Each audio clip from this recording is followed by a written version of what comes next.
We're here to honor Apple Music's 2024 Artist of the Year. Here they are. We're here. Welcome back. Thank you. Stepping on a stage after Billie Eilish is a bit terrifying, so I'm glad you came back with me. Got you. So the first time I saw Billie perform, I was telling her backstage, was her very first performance at Coachella, and I was so blown away by how you commanded a stage. And of course, you've touched stages all over the world at this point, but is it a nice change of pace doing a performance in such an intimate space where you can literally see everyone's face in the room? I mean, it's like a completely different thing. And it's also so lovely for me because this is really what I like the most in terms of just singing. Mm-hmm. You know, I love performing more than anything, but, you know, singing is really where it all, like in this kind of intimate setting is really where it all started. And Finneas and I like spent a year when I was 14 and he was 18, you know, going to different labels and different companies and playing acoustically for them. And I honestly loved it. And I loved being with my brother and singing together. And so that's really like where we come from. And so it's nice to always come back to that. Yeah, it's nice to bring that back tonight. And being Apple Music's Artist of the Year for the second time in 5 years, Billie and Finneas, you two you make this seem so effortless. But I know that it takes a lot of work and focus and passion to create an album as impactful as Hit Me Hard and Soft. And so I'm wondering, when the album was complete, before any of your fans heard it and you just listened to it from top to bottom, how did that feel? I mean, honestly, it's just, I feel the most proud of this album, like more than anything I've ever made and that we've ever made. And I think we both were in agreement about that. And I was super excited for it to come out, but I was also like, I really was like, yeah. But it was one of those things that because I loved it so much and because Finneas and I really, you know, specifically tried to make an album that we would have made even if no one would ever hear it. Like, we tried to make an album we would love and not for the outside world necessarily, but obviously we were going to share it. But just more in a way of, like, not trying to please or try to make something specific or do it for anybody but ourselves. And because of that, we made our favorite thing we'd ever made. And especially top to bottom, that was a big process for us, is making sure that it felt really cohesive. And, you know, we worked a lot on the order of it and everything leading into it. I mean, if you play it top to bottom, like, and without any pauses, everything leads into everything. And it's like one big piece of music. I mean, Apple, you guys remember? I wouldn't let you pause it. We had I played it for Apple and I like made the room blue and I was like, don't pause it. You have to listen from the beginning to the end, and that's it. No, I love that we got to hear it like that without you having to pick a single. I feel like that's never the most fun thing, having to select the one or two songs that you share with the world first, you know? Mm-hmm. And with every album, your sound evolves, right? And with this album, once again, I feel like you're literally shifting the sound of pop music. And I wonder, when you're recording this album, did you feel, and you, Finneas, as well, that were you pushing yourself and pushing your own boundaries to create something new? Or were there moments where it just felt maybe really effortless, like it just came flowing out? Yeah, there were both. I mean, there were moments of real, like, triumph and excitement. There were moments of feeling really excited and ecstatic about what we were coming up with. And then there were just hours of either second-guessing ourselves or searching. I mean, songs like Birds, just days of searching for, like, the right lyric for one line, you know? And I've talked a lot about this on this album cycle, and it's like, to me, I feel the most connected to something if it was hard to do. You know, I think that's probably true of most people in life, but that's like, any principle follows that. Like, you go on a hike, and the harder it was, the more kind of you remember it in your body, and the more endorphins you know, sort of feel at the end of that. So I don't shy away from that process. Like, I don't go into an album and think like, oh gosh, that was so hard.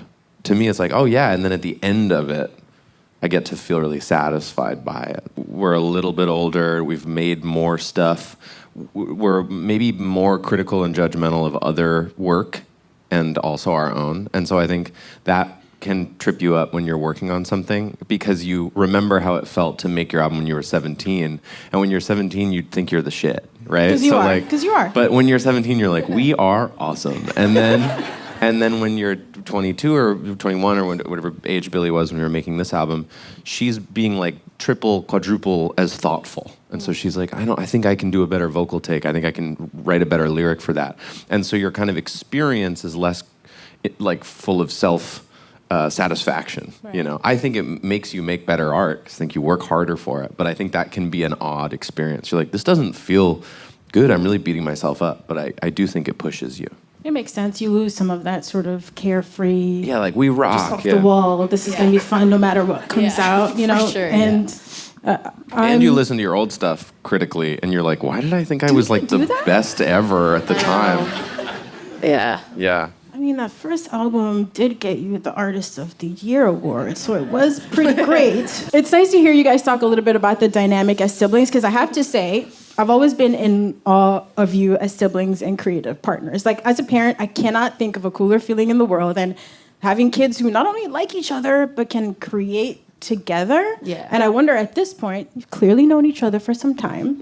Do you still learn things about each other? Like, does Finneas still surprise you sometimes and vice versa? No.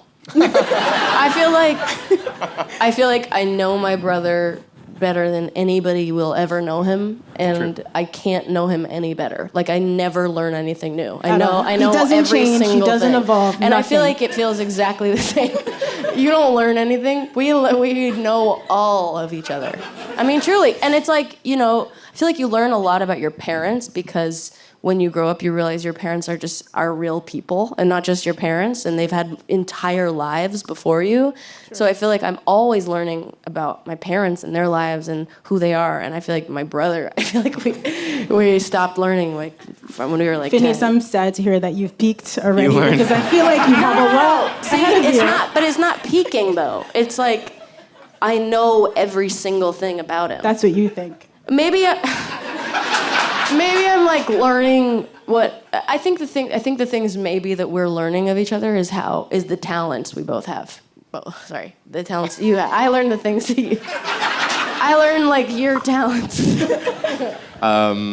Yeah, I think you learn stuff together. We learned a lot of. I mean, That's true. That's part of it too, and I think that, you know, when I was 18 and Billie was 13, turning 14, we made Ocean Eyes, and so right at the crossroads of like. Our lives were about to get much more separate, right? She was probably about to go to a high school, and I was about to do whatever, you know, and we were about to spend much less time together.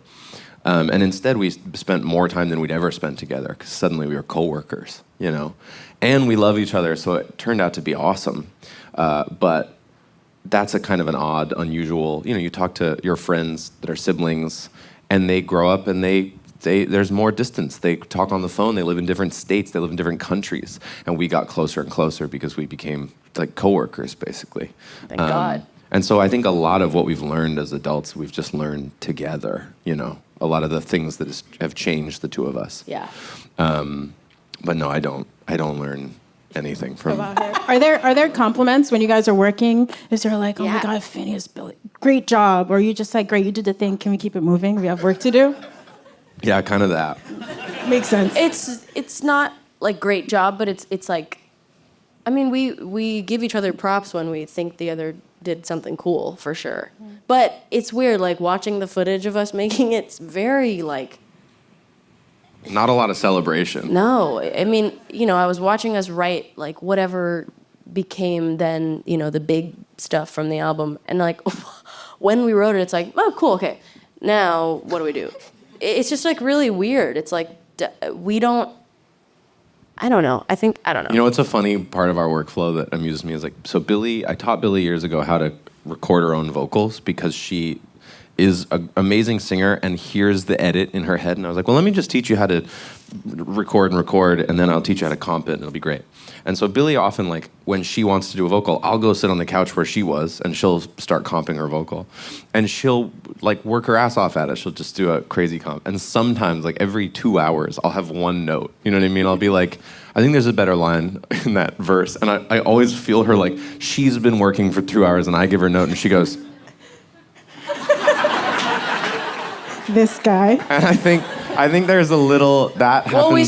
Well, I started being like, okay, go, and I'll. But do that it. reversed with production, where like I'm working on the production and I'm beating myself over it and trying to like have it be better, and then Billy will be like, I don't like that synth, and I'm like, Yeah. But it's great. That's But you can do the that most as fun part. siblings, though, Yeah. which is why it's like so like nothing else.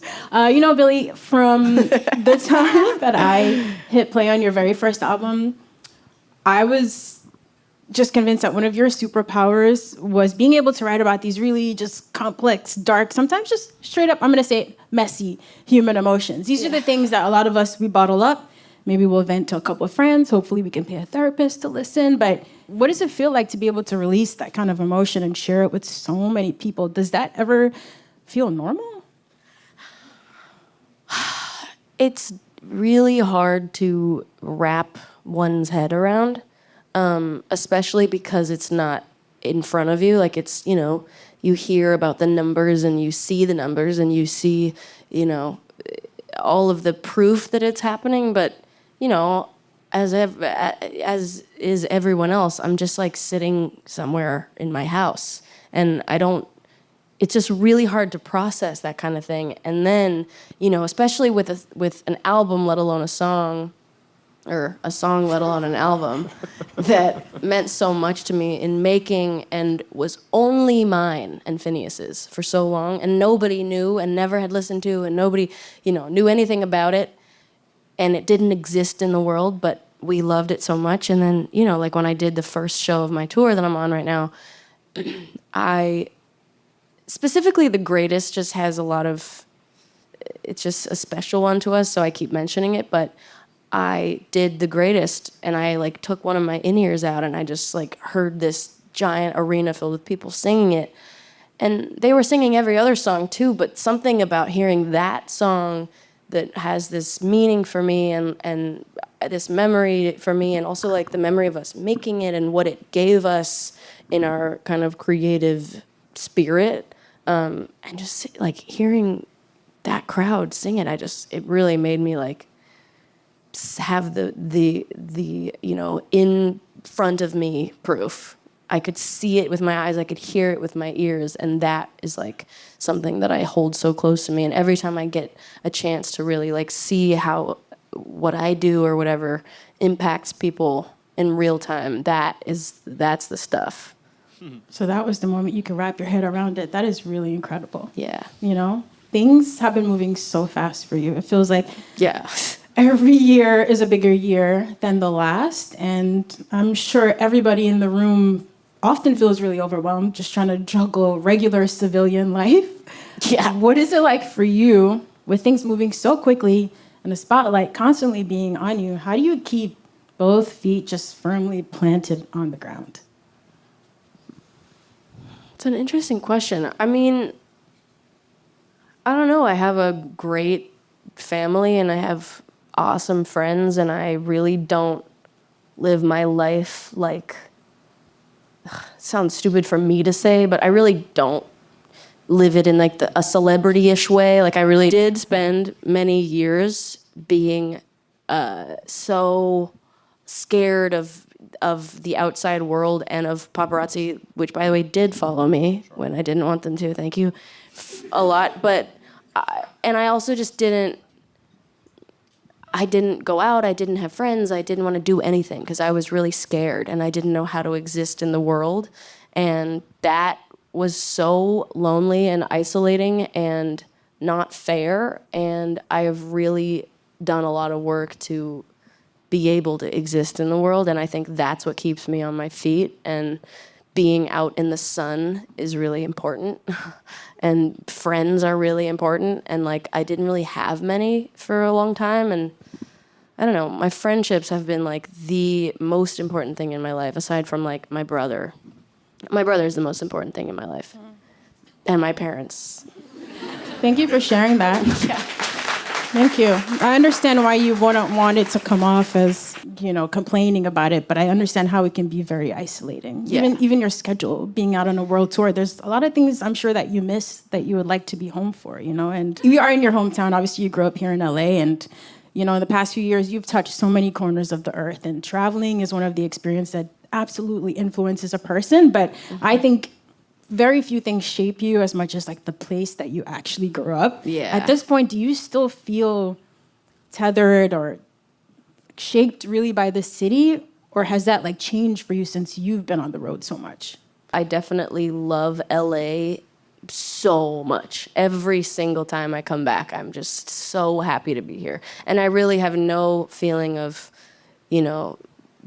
ever wanting to leave. I mean, I love it here so much, and I think like when I was a kid, I was very like kind of took it for granted that we lived here, and I just think it's the best place on earth. There are a ton of aspiring artists, musicians, just people who really look up to you and this amazing world that you've created with Finneas for yourself. And what are there any lessons that you've learned along the way that you would share with those people? Because I'm sure you have hundreds of DMs of people asking you constantly for advice. There's no way you can answer those. Yeah. What would you actually share with them? Even just one piece of advice. Do you have Finneas, any? you as well. Yeah, I mean, I think totally understandably, and I probably would have done the same thing as a young person. Like, I get a lot of, like, if I'm out in anywhere in LA, somebody will come up to me and they're like, I'm trying to be a musician, I'm trying to be a songwriter, can we work together, whatever. And it's like, I always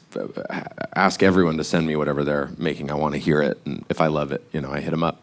The two things, like, one is like, we couldn't make any, like, you can't make somebody huge, you know what I mean? Like, that really still is the art of it, and if I could, like, you could ask all the artists I've produced for that aren't Billie, like, you know what I mean? Like, I have not been able to you can't, Billie is Billie because of who she is and the songs that she, creates, right?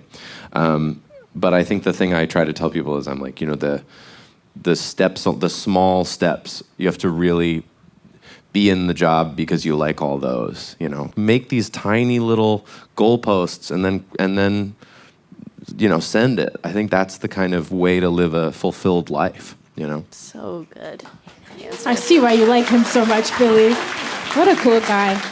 Listen, you two have been incredibly gracious with your time. I know you're still in the middle of a world tour, and from my first time just in a chance meeting at Coachella, like, she's just like a nice, sweet, cool person. You don't have to be this person considering all the success that you've had in Finneas as well. So, on behalf of the entire Apple Music family, thank you so much for giving us your time tonight. Thank you all so much for being here tonight. Thanks, guys. Thanks for listening, too.